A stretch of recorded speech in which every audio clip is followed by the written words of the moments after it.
4장 지난주 했던 거 조금 하고 5장 하겠습니다. 지난주 어디까지 했냐면 삼송성가라고 했죠. 7절에. 자, 오늘은 8절에 삼송성가를 했어요. 오늘은 9절, 10절, 11절 하고 또 5장 하겠습니다. 9절부터 제가 봉독하겠습니다. 4장 9절.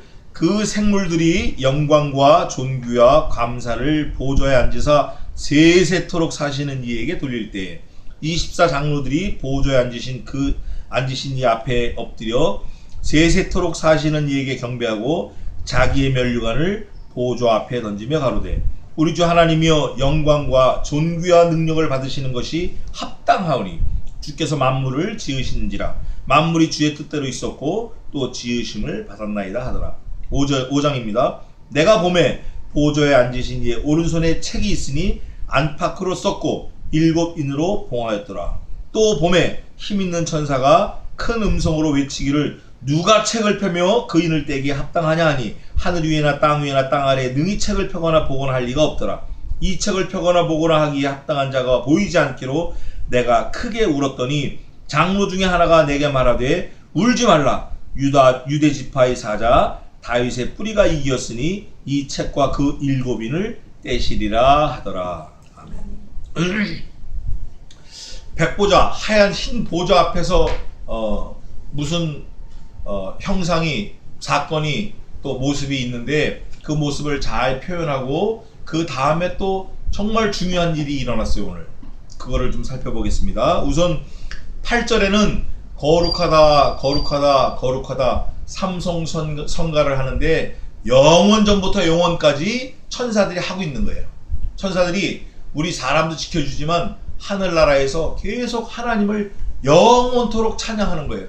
우리 믿는 사람도 천국 가면 찬양하는 거예요. 누구를 찬양하죠? 예수님을 찬양하고 성부 하나님을 찬양하고 성신 하나님을 찬양하는데 찬양하는 내용이 거룩하다. 누가? 예수 그리스도가. 거룩하다. 누가? 성부 하나님이. 거룩하다. 누가? 성령 하나님이. 그 삼송성가를 하는데 거룩하다 하는 그 내용에는 우리가 죄인이어서 원래는 거룩과는 합할 수가 없어요. 너무 죄가 많아서. 죄가 많다 얼마나 많냐면 우리가 죽을 수밖에 없는 그런 죄인이었는데 우리를 대신 누가 죽었어요? 예수 그리스도께서 죽으심으로 우리를 거룩한 자리로 옮겨주셨어요. 그래서 그 거룩함에 대한 감사, 거룩이 있고 또 예수 그리스도께서 죽었다가 다시 살아났어요. 왜냐하면 그분은 죄가 없이 거룩하신 분이기 때문에. 그래서 또 거룩하다고 하고 또 성신 하나님은 거룩의 하나님이에요. 거룩의 영. 그 하나님은 조금도 죄나 더러운 거나 오염이 되질 않아요. 묻질 않아요. 만약에 그분을 욕을 하거나 더럽히거나 그분께 우리가 죄를 지면 즉사하는 거예요. 아나니와 삽비라 지난주에 공부한 것처럼. 그래서 그 성신 하나님에 대해서 거룩하다. 이 거룩하다 찬송하면서 장로들이 24장로들이 그 보좌, 백보좌, 하나님 보좌 옆에 빙 둘러 앉았는데 자기들이 다 금면류관을 쓰고 있었나 봐요. 근데 이 금면류관은 이름이 그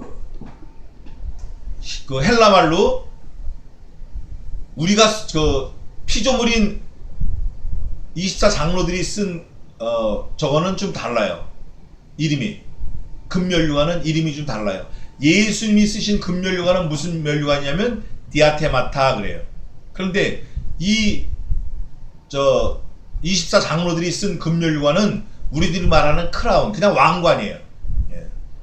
근데 그 왕관은 벗어서 던질 수밖에 없는 왕관이에요. 왜냐?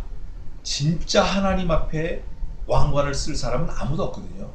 그분은 진짜 왕관을 쓰고 계신 거예요. 예수님이 디아테마타를 쓰고 계셨는데 좀 달라요. 좀 이따 좀 더 살펴보겠지만, 그래서 그 왕관을 보좌 앞에 집어 던지면서 뭐라고 얘기하냐? 11절에 우리 하나님의 영광과 존귀와 능력을 받으시는 것이 어떻다? 합당하다. 왜냐? 주께서 만물을 지으셨어요. 그 이유가 영광 존귀를 받으시는 게 합당한 내용이 이유가 뭐냐면 하나님이 창조주 하나님이시기 때문에. 또 만물이 주의 뜻대로 있었고 또 지으심을 받았나이다 하더라. 창조주 하나님 하면 그 앞에서 누구 하나 입을 열 수가 없어요. 입을 열라고 하는 그 사람도 그 하나님이 지으셨기 때문에. 그래서 멸관을 보좌 앞에 던지면서 하나님께 영광을 돌리는데 5장 1절이 드디어 나옵니다. 그렇게 막 24장로들이 자기가 쓴 그 멸관을 하나님 앞에 던지면서 얘기할 때 사건이 하나 나와요. 사건이 하나 나오는데 내가 봄에 이렇게 돼 있어요. 여기서 내는 누구죠? 사도 요한이에요. 사도 요한이 내가 봄에, 사도 요한이 봄에 보좌에 앉으신 이의 오른손에 책이 있어요. 보좌에 앉으신 성부 하나님의 오른손에 책이 있는데 그 책이 언뜻 보니까 안팎으로 빽빽히 썼는데 7인으로 봉하였어요. 안팎으로 썼는데 7인으로. 봉인이 7개가 딱 있어요. 시험보니까 7개라는 건 7은 완전수예요. 여기서 숫자를 잠깐 말씀드리고 넘어가겠습니다. 하나님의 수는 완전수 7이에요. 근데 그 7은 성부, 성자, 성신 이 3위 하나님의 3, 완전한 3과 사람의 수 4를 더한 게 완전한 수 7이에요. 하나님의 수는 3, 사람의 수는 4. 합하면 7. 그게 완전수인데 이 완전수가 마귀의 숫자인 6보다 항상 높은 거예요. 사람의 수 4는 마귀의 수 6보다 항상 낮아요. 그런데 하나님과 함께 할 때는 항상 높은 거예요. 1도 하나님의 수고 10이 만수고. 그랬을 때 7인으로 봉했다는 건 완전하게 봉한 거예요. 완전하게 봉했으니까 봉하신 그분이 열기 전에는 어떤 피조물이든지 열어볼 수가 없어요. 그래서 사도 요한이 우는 장면이 그 다음에 나옵니다. 7인으로 봉하였더라. 또 봄에 힘있는 천사가 큰 음성으로 외치기를 누가 책을 펴며 그 인을 떼기에 합당하냐? 누가? 없대라는 거예요. 누가? 큰 소리로 누구냐? 그런데 누가 책을 펴며 할 때는 이미 답을 가지고 선포하는 거예요. 뭐가 답이 있어요? 3절에 하늘 위에나 땅 위에나 땅 아래에 능히 책을 펴거나 보거나 할 이가 없더라. 하늘, 땅, 한 땅 아래 공통된 게 있어요. 하늘, 땅 아래 공통점이 뭘까요? 피조물이다. 하늘도 피조물이고 땅도 피조물이고 땅 아래도 피조물, 지옥도 피조물이고. 그럴 때 음부도 피조물이에요. 그럴 때 하나님께서 이런 피조물 중에는 이 하나님의 책을 펴거나 보거나 할 자격 있는 사람이 없다. 이거를 천사가 큰 소리로 선포하는 거예요. 선포. 4절입니다. 그 소리를 들은 사도 요한이 4절에 이 책을 펴거나 보거나 하기에 합당한 자가 보이지 않기로 피조물에는 없다. 없다. 내가 크게 울었더니 사도 요한이 이 책을 좀 봐야 되는데 볼 사람이 없구나. 이걸 딱 생각하니까 너무 슬픈 거예요. 그래서 막 울었어. 크게 울었어요. 울었더니 5절 장로 중에 하나가, 그 장로들은 4장 10절에 24장로들이 보좌에 앉으신 이 앞에 엎드려 이 장로 중 24장로 중 한 사람이 하나가 내게 말하되, 사도 요한이가 말하되 울지 말라. 야, 울지 마. 울지 말라고 하는 이유가 유대 지파의 사자 다윗의 뿌리가 이기었으니 이 책과 그 7인을 그 다음에 중요해요. 7인을 어떻게 한다고 그랬죠? 때리라 하면 피조물 간의 관계지만 떼시리라 하고 존칭어를 썼어요. 그러니까 피조물이 아닌 게 분명해요. 떼시리라 하더라. 왜냐하면 24장로가 피조물들 중에는 가장 지금 영광스러운 자리에 있는데 이 24장로 중에 한 사람도 누군지 잘 모르지만 떼시리라. 근데 그 떼시리라 한 그 분의 출신 성분이 누구죠? 유대 지파의 사자 다윗의 뿌리. 유다 지파의 사자 다윗의 뿌리라고 하면 예수 그리스도밖에 없어요. 그 유다가 야곱의 12 아들 중에 하나인데 네 번째 아들인데, 유다가 그 지팡이를 가지고 자기 며느리 다말과 관계를 했어요. 다말이 창녀를 변장을 해가지고. 그래서 이 다말이 네 여인 중에 한 사람인데 이 사람들이 다 그리스도의 오심을 자기 몸으로 준비한 사람들이라 그래요. 특히 유다는 사자라고 그랬어요. 사자. 땅을 나눌 때, 기업을 나눌 때, 가나안 땅을 나눌 때 사자라고 그랬어요. 유다. 얼마나 용맹스럽고 뭐 싸움도 잘하고 하는지. 그런데 그 유다의 자손 중에서 그리스도가 나실 거다, 이런 예언을 받았어요. 그렇기 때문에 유다 지파의 사자예요. 또 다윗의 뿌리예요. 다윗이 삼중직을 가지고 있었어요. 제사장, 왕, 선지자. 그래서 다윗이 성경을 썼는데 신약엔 이렇게 말해요. 또 다윗의 오랜 선지자, 옛 선지자 다윗의 글에 이르기를 오늘날 내가 너를 낳았다, 이런 말이 있어요. 히브리서에 보면. 그랬을 때에 다윗의 뿌리는 예수 그리스도예요. 그러면 다윗보다 수천 년 뒤에 2000년 뒤에 예수님이 오셨는데 어떻게 예수님이 다윗의 뿌리인가? 하나님은 무시무정하신 분이에요. 항상 시제가 현재. 그렇기 때문에 5000년 전에 다윗이 있든 뭐 1억 년 전에 다윗이 있든지 간에 예수님에게 있어서는 항상 현재예요. 그렇기 때문에 다윗이 예수님보다 먼저 났다고 하는 건 우리 기준이고, 하나님 입장에서는 다윗, 유다, 뭐 아담, 하와, 노아 이런 사람 이전에 하나님의 아들 예수 그리스도를 우리 사람과 똑같이 이 땅에 보내시기로 작정하셨다. 그걸 우리가 믿고 고백해야 돼요. 이 포인트에서 고백해야 되는 거야. 아, 유다 지파의 사자 다윗의 뿌리는 예수 그리스도시구나. 그분이 늦게 오셨지만 이분을 보고 만들었구나, 우리를.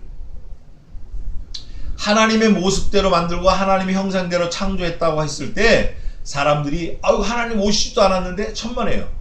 이미 하나님 계획 속에는 designed, done, 이미 다 계획이 돼 있었던 거예요. 누구를? 예수 그리스도를. 그래서 우리가 예수 그리스도를 고백해야 돼요. 유다 지파의 사자 다윗의 뿌리가 이겼다. 예수 그리스도께서 이기셨다. 승리의 조건이 두 가지인데, 첫째는 유다 지파, 두 번째는 다윗의 자손. 구원자 예수 그리스도의 조건이 두 가지인데, 첫째는 유다 지파, 두 번째는 왕족, 이거예요. 그래서 유다 지파 또 왕으로 나신 이가 어딨냐? 왕족. 그게 예수 그리스도밖에 없어요. 아무리 뒤져봐도 예수님만이 여기에 딱 합한 거예요. 그래서 예수님이다. 이기었으니 이 책과, 앞뒤로 빡빡하게 쓴 책과 그 7인을 떼시리라 하더라. 아, 피조물 중엔 뛸 사람이 없었는데 이걸 떼신다고 하니까 이분은 전능하신 하나님의 아들, 독생하신 성자 예수 그리스도시구나, 우리가 알 수 있어요. 우리가 성경 전체를 보면 이 성경 전체의 주인공이 누구라고 그랬죠? 예수 그리스도. 성경 전체의 내용이 의예요. 성경 전체의 주제는 구원입니다. 이게 딱 하나로 만들어져요. 그래서 성경 전체의 내용인 의가 뭐냐면 째닥한데 관계를 말하는 거예요. 여기도 유대지파의 사자, 다윗의 자손, 이게 다 관계가 되는 거예요. 이게 관계예요. 아, 그분이 이 책을 뗄 수 있구나. 다른 사람은 이 관계가 없으니까 떼지 못하는구나. 그래서 사도 요한이 막 울었었거든요, 금방. 그러다가 24장로 중에 한 사람이 나와서 울지 마라, 이분이 떼실 거다 하는 바람에 딱 본 거예요. 6절에 내가 또 보니 보좌와 네 생물 장로들 사이에 어린 양이 섰는데 일찍 죽임을 당한 것 같더라. 7뿔과 7눈이 있으니 이 눈은 온 땅에 보내심을 입은 하나님의 7영이더라. 이거는 다음 주에 또 하겠습니다. 기도하겠습니다.